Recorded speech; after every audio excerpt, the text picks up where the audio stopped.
नरेंद्र मोदी जिंदाबाद। जय श्री राम, जय गोरखा, जय हिंद।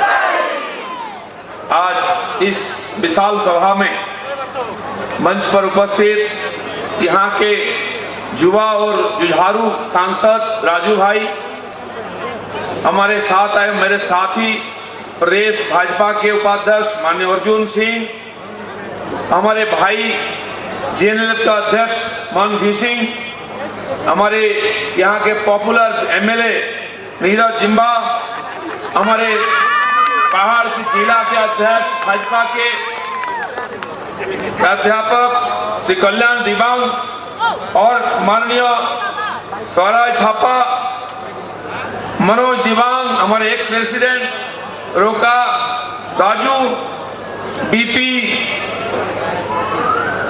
बाजमुई,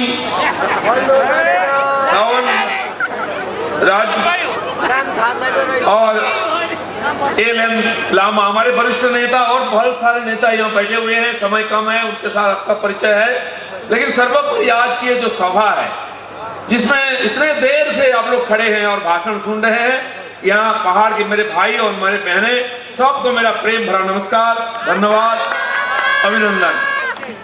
यहाँ मैं झंडा देख रहा था तो मोहन भाई को मैं पूछा कि दो झंडा में दो प्रकार, एक में कुकरी और एक में कमल, दोनों हाथ में पहले से कमल लेके खड़े हैं हमारे बहने।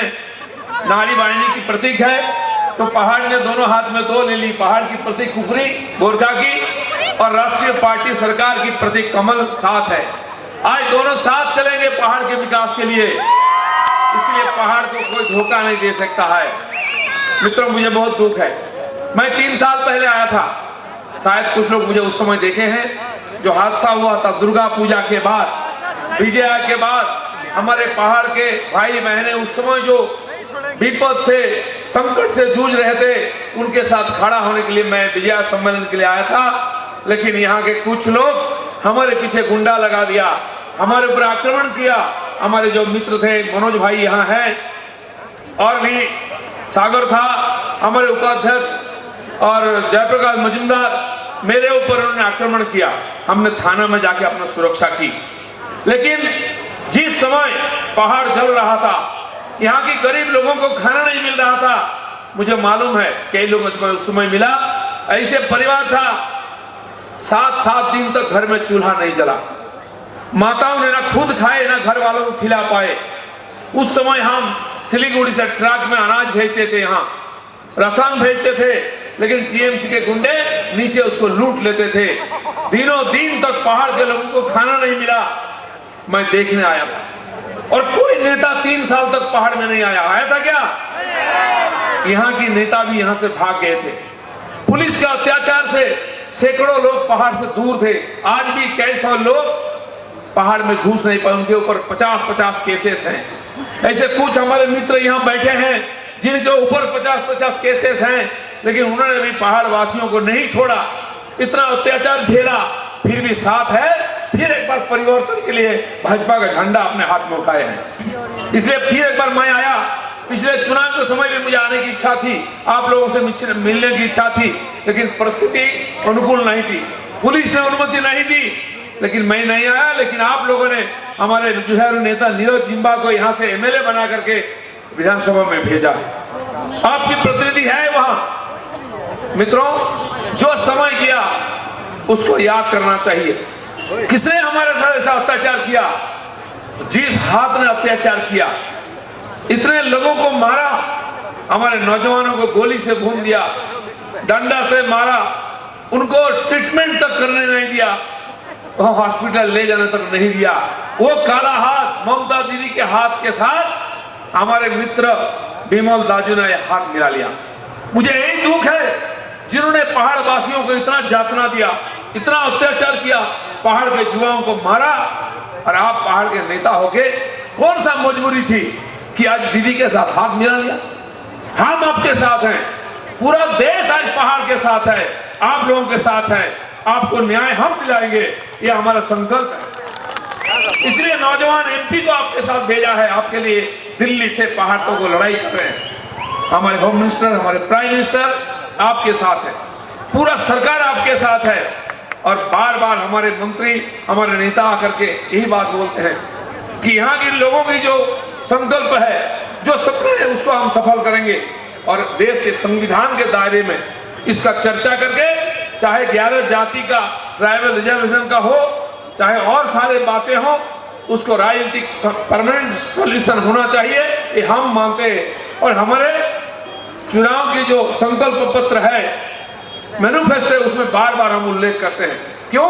हम जानते हैं पहाड़ के लोगों की एक सेंटीमेंट है, पहाड़ के लोगों की अपनी भाषा है, संस्कृति है, उसको मिटाने का अधिकार किसी को नहीं है। कोई जबरदस्ती किसी के ऊपर भाषा नहीं बोल सकता। अपना मातृभाषा हमको सबसे प्यारा है।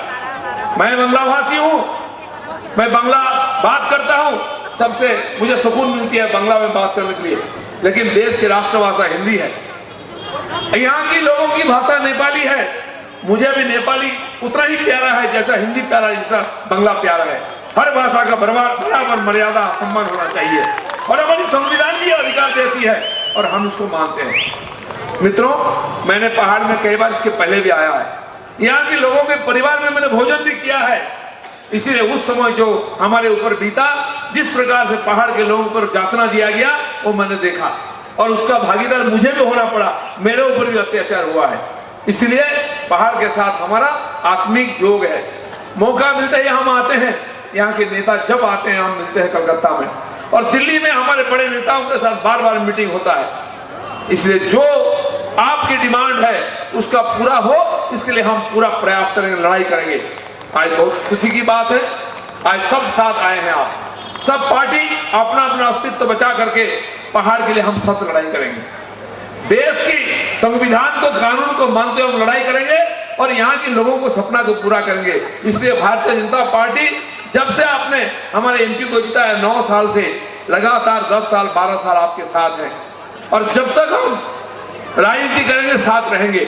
और जब तक आपका एक एक डिमांड पूरा नहीं होता है, हम बार बार दिल्ली जाके गुहार लगाएंगे, हमारे नेताओं को बोलेंगे और सरकार को बार बार गुहार लगाएंगे, दरवाजा खटखटाएंगे और पार्लियामेंट में बार बार बात को उठाएंगे।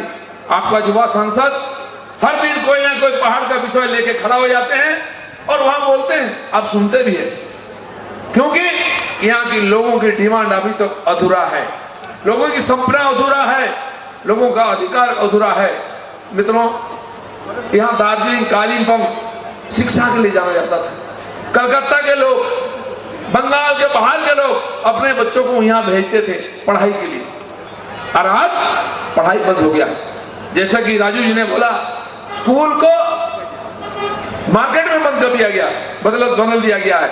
तो आज यहाँ के लिए भी पढ़ाई जैसी नहीं हो रही है। पूरा बंगाल का शिक्षा विभाग खत्म हो गया है और लोगों को यहाँ भेजने की इच्छा नहीं होती है। एक बार जिंदगी में कोई भी बंगाल का आदमी दार्जिलिंग आना चाहता है, ये सपना होता है, एक बार जाएंगे दार्जिलिंग देखेंगे। लेकिन आज लोग घबराते हैं आने के लिए। पिछले 3 साल से टूरिज्म डगमगा गया है और टूरिज्म हमारे यहाँ के लिए सबसे बड़ा आमदनी का माध्यम है। लाखों हजारों युवा जिनको काम नहीं मिलता, गाड़ी है घर में पड़ा हुआ है, ड्राइवर है उसके लिए काम नहीं है, जो लेबर है उसके लिए काम नहीं है, जो यहाँ की एजेंट है उनके लिए काम नहीं है। टी गार्डन की हालत खराब है, कितना टी गार्डन बंद है। हम लोगों ने कई बार विधानसभा में मामला उठाया और यहाँ की जो मंत्री है वो सीधा बोलते नहीं 100 टी गार्डन चल रहा है।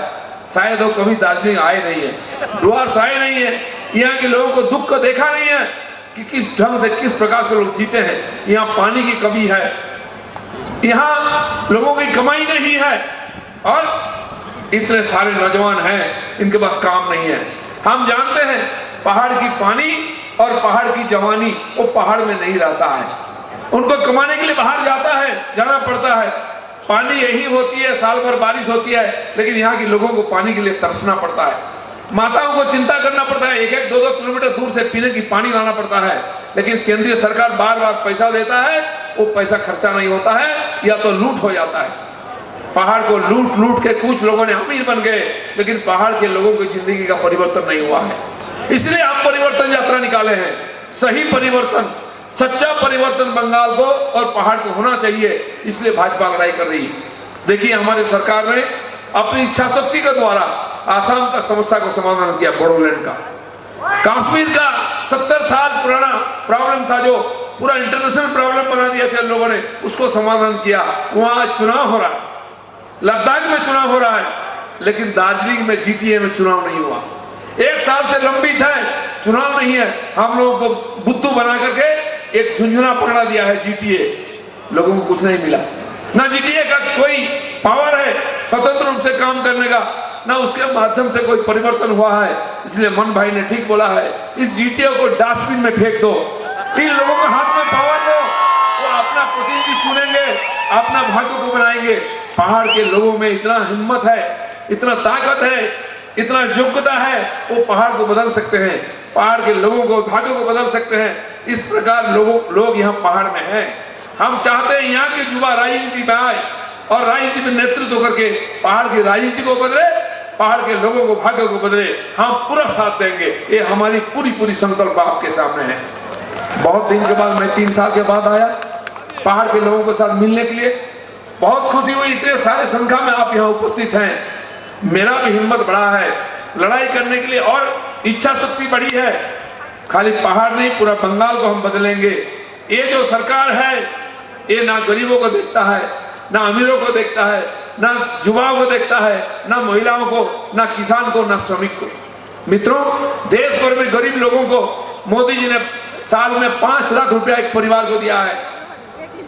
आयुष्मान योजना में आज चिकित्सा का खर्चा बहुत बढ़ गया है। बड़े हॉस्पिटल में जाना है तो लाखों खर्चा होता है, गरीब के पास नहीं है। हमारे बंगाल में 4.5 करोड़ लोग इससे लाभान्वित हो सकते थे, लेकिन ममता बनर्जी यहाँ लागू करने नहीं देती। हमारे बंगाल के किसान जो 5 रुपए में आलू बेचते हैं, वो 50 रुपए में खरीद के खाते हैं। यह स्थिति है। धान सरकार 1868 रुपया का प्रति क्विंटल सहायक मूल्य देता है, लेकिन यहाँ के किसान को 1200 रुपये से ज्यादा नहीं मिलता है। यहाँ सारा ऐसे दलाल लोग हैं, दीदी के भाई लोग सारा लूट लेते हैं। दीदी के राज में कोई खुश नहीं है। मोदी एक गरीब परिवार के बेटा है, इसलिए गरीब परिवार के माताओं की समस्या जानते थे। माँ को देखा है, खाना बनाते हुए आंख से पानी गिरती थी, आंसू गिरता था। उनका संकल्प था कभी मौका मिलेगा तो माताओं की आंसू पोंछेंगे। सत्ता में आते ही घर घर में उज्ज्वला योजना का गैस पहुंचा है। गैस दिया कि नहीं? कोई नहीं सोचा था कि फ्री में कभी गैस कनेक्शन होगा। उनकी पति नहीं दे पाए, बेटा नहीं दे पाए, लेकिन मोदी जी दिए। और ये जो लॉकडाउन हो गया है, उस समय जब हम चिंतित थे क्या खाएंगे, काम बंद है, व्यवसाय बंद है, दुकान बंद है, आना जाना बंद हो गया है, गाड़ी बंद है, क्या करेंगे? मोदी जी ने बोला चिंता मत करिए, हम सबको राशन देंगे। 6 महीना से फ्री में राशन खिलाया। किसी देश में कभी कोई, ना तो इस देश में ना दुनिया में कोई खिलाया है। एक आदमी का देश में मौत नहीं हुआ भुखमरी में। मोदी जी ने घर घर पहुंचाया, लेकिन दीदी का भाई लोग बीच में कुछ लूट लिया। 5 किलो की जगह 4 किलो 3 किलो दिया, लेकिन लोगों ने जिंदा रहा खा पी करके। और वो जानते थे खाली चावल दावल से नहीं होगा, गैस भी फ्री में 3 सिलेंडर दिए जिनके पास कनेक्शन था। उतना नहीं है कि घर में सब्जी नहीं है, सब्जी खरीदना पड़ेगा, तेल मसाला खरीदना पड़ेगा, इसलिए हर महीना महिलाओं के नाम पर 500-500 रुपया दिया। 20 करोड़ परिवार में दिया उन्होंने, free gas, free ration, free 500 रुपया। और आज देश के गरीब जो कभी नहीं सोचा था कि उसका सर पर पक्का मकान होगा, उसका सर पर पक्का छात बन रहा है, घर में पक्का शौचालय बन रहा है। लेकिन यहाँ दीदी के कारण बंगाल के लोगों को वो सुविधा नहीं मिल रही है। इसलिए हम चाहते हैं जैसा बीजेपी का सरकार है दिल्ली में, मोदी का सरकार, बंगाल में भी बीजेपी का सरकार हो और केंद्र सरकार की जितनी योजनाएं उसका लाभ बंगाल के लोगों को मिले। इसलिए परिवर्तन चाहिए, और उस परिवर्तन में पूरा बंगाल के लोगों का परिवर्तन होगा, पहाड़ का भी परिवर्तन होगा। और ये बात मैं बोलने के लिए आपके पास आया हूं। मेरे मित्र जो पहाड़ से जाते हैं, हम मिलते हैं, चर्चा करते हैं, दिल्ली में नेताओं से मिलवाते हैं, उनकी बात वहां रखते हैं। और हमारी सरकार आपके सारे डिमांड पर पूरा दिल दिमाग से सोच रही है इसका एक परमानेंट सोल्यूशन निकालने के लिए। आप इसलिए जितने बार भी कार्रवाई शुरू होती है, जितने बार भी चर्चा शुरू होती है, बीच में ममता बनर्जी आकर के उसको रोक देती है। वो जाती नहीं चर्चा में, दिल्ली बुलाने से जो 3 पक्षीय चर्चा होना चाहिए, ममता बनर्जी बीच में अड़ंगा डालकर उसको बंद कर देती है। इसलिए ये जो स्पीड ब्रेकर सरकार है बंगाल में, हर चीज को रोकने वाली सरकार है, रेशन को रोक देती है, केंद्र सरकार की योजनाओं को रोक देती है, पहाड़ की डिमांड की चर्चा को रोक देती है। ये स्पीड ब्रेकर सरकार अगले चुनाव में इसको उठा के फेंक दीजिए, सीधा दिल्ली का संबंध होगा, वहां मोदी राज, यहाँ मोदी राज, बंगाल की उन्नति होगी, परिवर्तन होगी। और हम सभी का कल्पना जो है, सपना जो है, बंगाल के साथ पहाड़ का सीधा रिश्ता हो। हमारे भाइयों को हमसे कोई नहीं दूर कर सकता है। हम आधा दिन खाएंगे आधा रोटी, तो यहाँ के लोग भी आधा रोटी खाएंगे। हम भरपेट भोजन करेंगे तो पहाड़ के लोग भी भरपेट भोजन करेंगे। उनका पूरा हक है देश की विकास का अधिकार लेने का। इसीलिए मित्रों, आज की जो सभा है ये बताता है अगला जो चुनाव आएगा परिवर्तन जरूर होगा। हमने स्लोगन लगाया था 19 में हाफ और 21 में साफ। आपने 19 में हाफ किया है और 21 में जरूर साफ होगा। यहाँ की सरकार, नया सरकार आएगा, नया बंगाल बनेगा, सोनार बंगला बनेगा, हम सभी का सपना पूरा होगा। इसी के साथ सबको धन्यवाद। भारत माता की जय।